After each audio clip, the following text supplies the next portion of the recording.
Yo, what are you doing? Huh? Oh, I'm just trying something different. We talked about this. We don't do B-roll here. I am the B-roll. Well, but you know, everyone else does it. You're no good at this, man. The last shot had a box of tissues in the background. You're not even paying attention to detail. Well, I mean, see, what happened was... Man, if this happens again, I'm gonna have to let you go. I mean, okay, I get it. Maybe I'll do it in 2019. Sorry about that, everybody. I do want to tell you about my final thoughts about the iPhone XR right after this. This is, you know you listening to Travis. What up, players? Welcome back. And for all you new people, welcome. My name is Travis and I do tech videos every single week and have a blast doing them. If that sounds like fun to you, sit back, relax, and enjoy the video. Anything I talk about will be in the description below.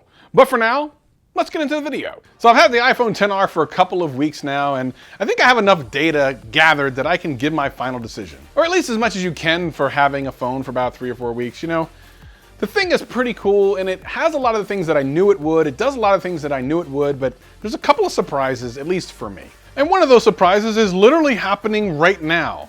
I'm actually having an iMessage war with a friend of mine who's also a YouTuber who will remain nameless, and it's kind of fun. Now, I've heard a lot of things about iMessage, like how much better it is than normal SMS and stuff, but these animojis, these memojis, and the voice back and forth, and all the things you can do in their messaging system is actually pretty great, and it's incredibly entertaining. Now, let's be clear, that's not enough to go ahead and buy one of these just for that feature. It's, you know, one of those extra things that you get along the way. But I will say that messaging on this, what would normally be called text messaging on Android, is substantially better with iMessage. I've heard about the hype, I've experienced the hype.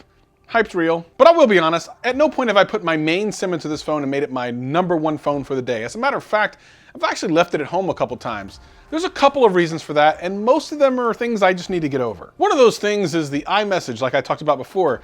If you turn it on to a phone line and forget to turn it off before you put your SIM into like an Android phone, it like takes over messaging or something, and that's always worried me that maybe I would take the SIM out and then forget to turn it off and then get to work and I can't get text messages on my Note 9. That might be an irrational fear. I mean, it's got so many pluses. It powers up very quickly, faster than my Note 9, from dead to be able to log in several seconds quicker than my Note 9. The phone itself works just fine. It's got all the features and apps that I would ever need. I haven't even logged into all the apps, and I think that's another thing.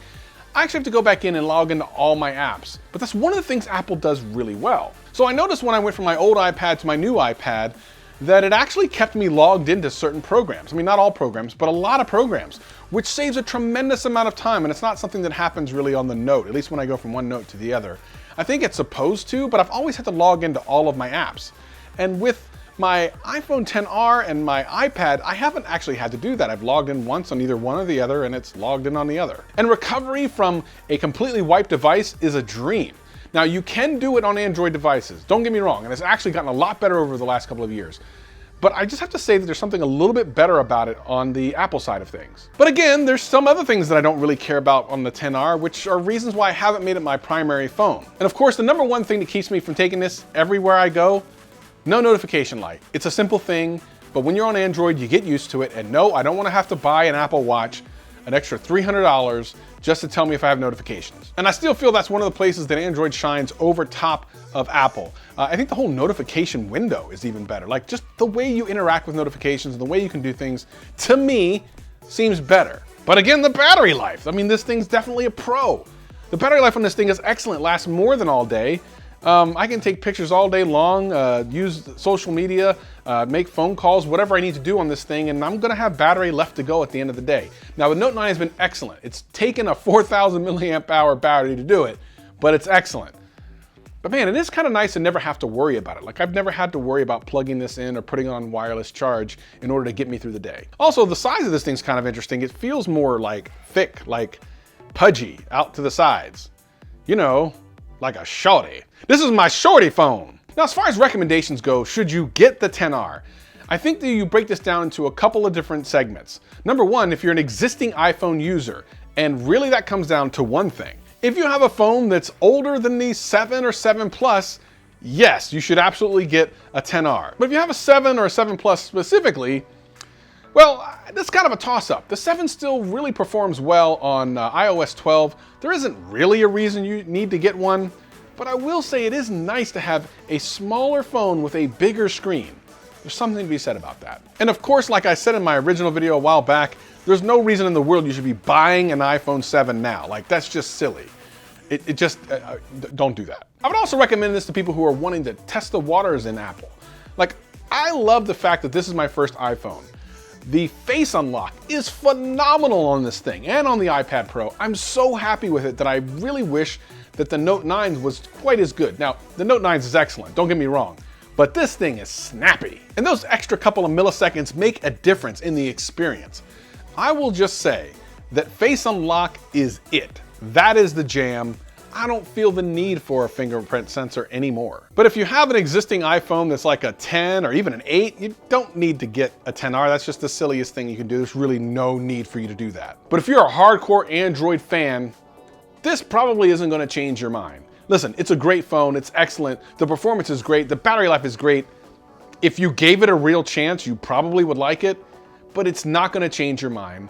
The things that you don't like about iOS are still here. The things that you like about Android aren't necessarily here.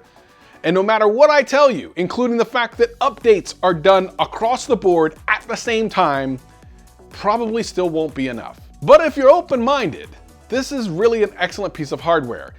And I really think that if Apple had dropped the price another $50, $60, $70, or $100, they could have dominated phones this year. Now, there's a lot of things in the news right now about whether or not they're selling a lot or not.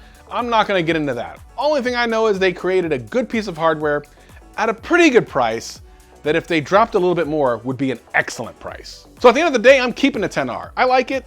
It does a job. It's good for a side phone. I'll be able to find different things I'll use this thing for. I mean, I don't know if I'll actually ever put my full-time SIM in here, but I like it enough.